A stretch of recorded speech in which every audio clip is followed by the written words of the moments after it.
What's up, guys? Keeping my channel active, so I'm gonna do another fragrance review. I'm going to do, I think I'm the very first American reviewer to actually do this. I'm gonna do some fragrances from Daniel Barros. I talk to him sometimes. He probably gets stupider every time he talks to me. I'm way too stupid to talk to him probably. But he's written some books on fragrances, and now he's actually come out with some fragrances, and they're all supposed to be based on drinks. That's kind of the fun, aspect of it. And yeah, I was lucky enough to be able to try some of them, so I'm gonna give you my little kind of impression review of them. So the first, I'm gonna start off with the ones that I like the most. Okay, so Tonka Chino. I think the name is aptly named. Like I said, they're all supposed to be based on a certain drink. And I think this one is good. I think I would say this is actually one of the best coffee fragrances I've ever smelled, actually. And when I say that, though, I mean, okay, I love New Harlem, I love Rokas Man, I love Pure Tonka, but the first thing when I smell those is not actual coffee, okay? Now, I've said it before, something like Barista, though, intoxicated, the first thing I think of is coffee when I smell those. And Tonkaccino is another fragrance now that the first thing I smell when I think of this, or the first thing I think of, is coffee. And that's what I want sometimes. I want, some people say they want a fragrance that smells like coffee. Do you know what I mean? I actually want to like make me think of coffee. And Tonkaccino does that. I mean, you get that mocha cappuccino kind of vibe, and that's what I want. So this one works for me. I thought this one was great. You know what I mean? The best thing about it is also probably the worst thing about it, because it's probably going to be too novelty for some, because it's pretty linear. It doesn't really change. I guess hours and hours as it goes on, I guess it gets maybe a little more tasty, but basically what you get is what you get. There's no surprises. Do you know what I mean? It's a coffee, mocha, cappuccino kind of vibe. And I think it's great. Do you know what I mean? Performance wise, it was not beast mode projection, but I mean, I could easily smell it on my skin a day later. So, yeah, you know what I mean? Probably boring for some people, but for me, I love coffee fragrances, and I'm always looking for a fragrance that actually makes me think of coffee. And this would now be, this is definitely in the top three of fragrances that make me think of coffee. So, Barista and Intoxicated would be the other two. I think it's definitely worth checking out if you like coffee. If you don't really like coffee, it's probably boring. You know what I mean? But yeah, it does what it does well. Aptly named fragrance. Okay, so I don't know what to say.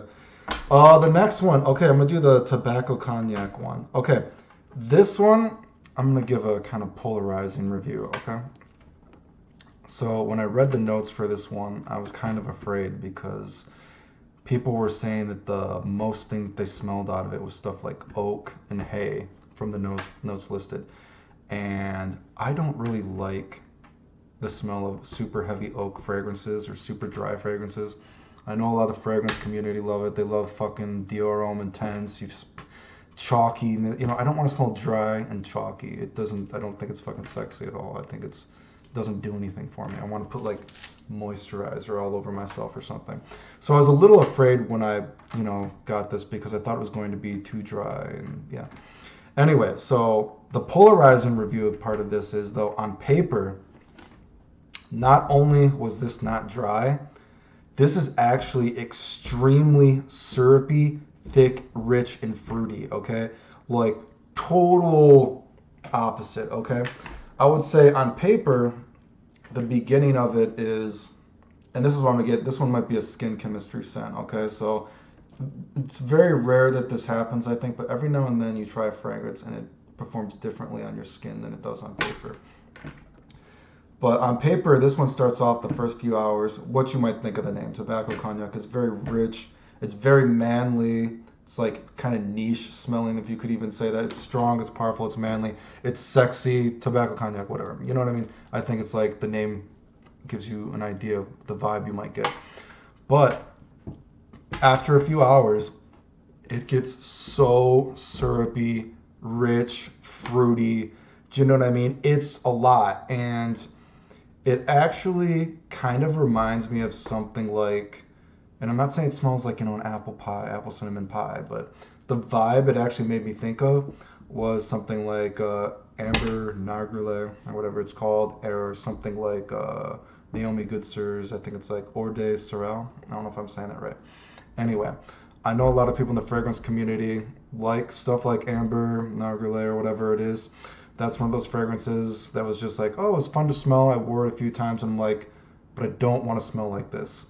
Now you're going to be like, Clayton, you wear fucking chocolate greedy and you wear New Harlem and you don't wear that, but whatever. It's just some things. Sometimes I like smelling like a kind of like novelty food kind of thing. I like the gourmand thing. Other things I don't. I don't really care for Ambergris Narguilé. I don't really care for Eau de Sorel. They don't do anything for me. So yeah, on paper, this goes from one extreme to another. Really dark, manly, masculine, vibe, you know what I mean, to super syrupy, rich, kind of fruity, Amber Narguilé, kind of spice. I don't know. Not a big fan of the dry down on paper. But on skin, actually, and performance-wise, it's actually very strong on paper. Like, this was blowing off the paper, dude. Extreme. Blowing up, whatever. Bombs, I don't know. But on skin, actually, it was much more mixed and linear for me. And that's probably going to be boring to some people, but actually, the more dry aspects of the fragrance did come out. And it was just more of a pleasant mix. It was better. I don't want to talk about blending and everything like that because I'm not fucking smart. I've smelt a lot of things, but I'm not going to lie and tell you I know how fragrances are made. But this one, the mix, the blend was just better for me on skin. It just smelled better. I actually did get more of the dry aspects, and that helped actually tone down the rich and the fruity aspects. I lost my voice for a second. The rich and the fruity aspects as it dried down, and it just made it much more enjoyable, much more snuggly. And I think I was even talking to Daniel about it, and he said there's actually no fruit notes list. There's no fruit. He didn't put any fruit in it. It's just that the kind of tobacco he used in it, it just is that, has potentially that rich and fruitiness of it. But anyway, yeah. So kind of polarizing review. I liked it a lot on my skin. Paper, I only liked the very first few hours, okay? So on paper, it's two extremes to another. On my skin, I got a mix of it, and I did get some of those dry aspects, but it wasn't dry enough that it became unpleasant to me. It just made the mix better. And for me personally, I've always said it before, I like getting compliments on fragrances, but I also like giving myself an extra spray on my arm to just sniff my arm and relax and chill. So I don't know if I'm recommending this one or not, because take that for what it is, dude. Do you know what I mean? I don't know what to say. Hopefully you get what I'm saying. Your skin chemistry might fuck you on this one, or it might do good for you, depending on... You know what though? Again, fragrance community loves Ambergris, Narguilé, whatever. So whatever, they actually might like it a lot if it does the paper thing. Oh, the next one, I'm going to do Amberella. This one for me, this started off like something like a... kind of it was much more fresh looking at amber and everything like that, and especially because I think a lot of times when I think about amber and everything like that, I'm thinking more sexy. And I just was trying out MFK's that Grand Soir or whatever. That was fucking good. I like that one. And you know what I mean? I just think rich sexiness. So I didn't really look at the notes before I tried this one, but then afterwards I did. And whatever the case, though, this one was much more kind of fresh and fruity, citrusy smelling than I was expecting at first. It actually kind of starts off like kind of like an orange candy. But you might think that's good, but from my perspective, it was a old orange candy, okay?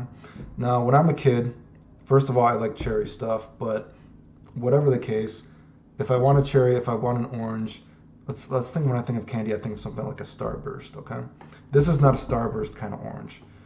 This is a kind of orange, and again, I don't really eat this kind of candy, so it's hard for me to pinpoint. Something almost like an orange slice or a orange candy liquor kind of thing. Do you know what I mean?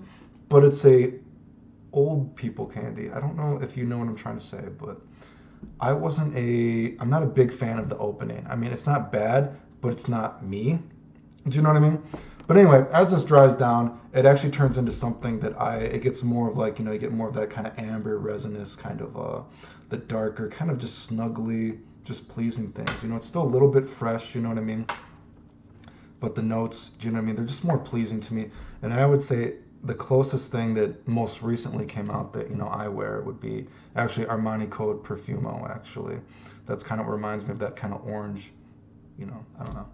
That's, the dry down kind of reminded me of that. So beginning of it, candy kind of orange, but kind of an orange slice or an orange candy liquor. Like it's some kind of old people candy. I can't recall it offhand. Then it dries down into something that is slightly resemblance of Armani Code Profumo. And I should say in my last review, I said Armani Code Profumo, but I actually meant Acqua di Gio Profumo when I was speaking about older, potentially sexy fragrances. And the last one, probably my most disappointing, okay? Choco Frap, whatever. This one's supposed to smell like a chocolate milkshake. This one failed for me. I don't get a chocolate milkshake out of this. I could not suspend belief to make this smell like a chocolate milkshake to me. This was actually very light, very airy. It was not very gourmandish. It was not very chocolatey. Actually, more so than chocolate, although I did get kind of a creamy element. I got more sandalwood, more coconut. Do you know what I mean? There's almost like a kind of a buttery sandalwood kind of smell. You know, more creamy, almost kind of like even vanilla, even more maybe vanilla than chocolate, really. It's very light, airy. It's almost even soapy. So that being said, I mean, when you think about the name Choco Frappuccino, it's supposed to be like a chocolate milkshake, but I did not really get a gourmand element out of this. I actually got more of a soapy, potentially sweet, tasty fragrance. Like when it dries down, it gets a little more thick and creamy, so a little bit more tasty, my kind of thing that I like. But yeah, surprisingly light and airy.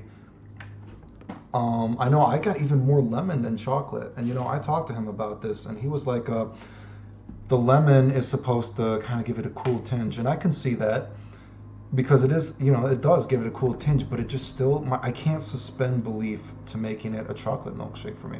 It seems very wearable. It seems like something I would just wear as a whatever scent. Do you know what I mean? I would actually, and you know, the cool tinge, I would actually say, what am I thinking of? Say something like, another thing that I feel like certain fragrances do, especially like Perfume Roma, a lot of, or other fragrance houses, they put like a woody note in it that my nose relates it to a freezer burn note. A good example of that would be Perfume Roma's Cerezo. A lot of people like that. And I can suspend belief, like that's supposed to, I guess, smell like, you know, chocolate creamsicle, you know what I mean, or something like that. And the woody note in that is a freezer burn note to my nose. And I can see that that gives it a cool tinge. And I could even suspend disbelief that it could be like the froth of a cold milkshake, not a good milkshake. And that's not that I don't think Cerezo doesn't smell good. I do think it smells good. I just have to work to suspend belief to make that work for me. Does that make sense? It smells good, but whatever. You get what I'm saying. Anyway, I rambled a little bit. In short, Tonkaccino. Like that one a lot. Very novelty though, because the name is so well, but I think if you like coffee fragrances and you want something that instantly makes you think of coffee, totally my top 3 that I've ever smelled in all my fragrance years that I've been into it. But like I said, probably novelty for some. Tobacognac. I liked it a lot on my skin. On paper, it was very extreme in the differences, so I guess your mileage may vary. Amberella, not a big fan of the opening, but the dry down is nice. I like that. And Choco Frap, I would just wear it as a whatever kind of scent. I was disappointed by the name. I don't think it's bad, but misleading name for me. Anyway, keeping my channel active, guys. Thanks for watching. Those are my kind of opinions on it. Yeah.